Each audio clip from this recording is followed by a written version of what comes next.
Здравейте! Правя това видео, за да ви покажа една рецепта за чизкейк и по-скоро за практичността от дома, която всеки има достъп и че не е задължително да купуваме всякакви приспособления за готвене, за да изпълним дадена рецепта, а може и сами да приготвим нещо вкъщи. Исках да хапна нещо сладко и ми се хапваше чизкейк, тъй като беше по-лесно, но не исках да правя цяла рецепта, защото няма кой да го изяде.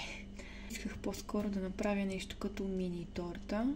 Доста симпатично стана. Използвах чиника от чаша за чай. И другото, което измислих, е този ринг, който свърши страхотна работа, тъй като много пъти съм искала да направя някой сладкиш, който ми изисква да поставя в някаква форма. Но така не съм си купила, защото измислям всякакви други варианти, но и да не да си купя. За този чизкейк направих от хартия за печене.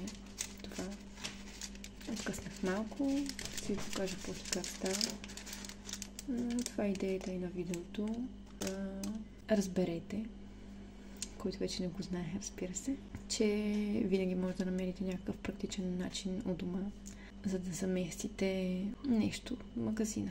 Рецептата ми не беше много сполучлива. Лимоновия кърт, който се опитах да направя, се разтече, но стана вкусно и идеята ми беше да хапна нещо сладко. Затова ще ви покажа какво направих. She is crazy, but she is mine. Damn, I lose my mind. She's dancing every night, singing sha-la-la-la. Crazy, but she is mine. Damn, I lose my mind. She's dancing every night, singing sha-la-la-la. The kind of girl who really loves to dance. She loves to mess around with her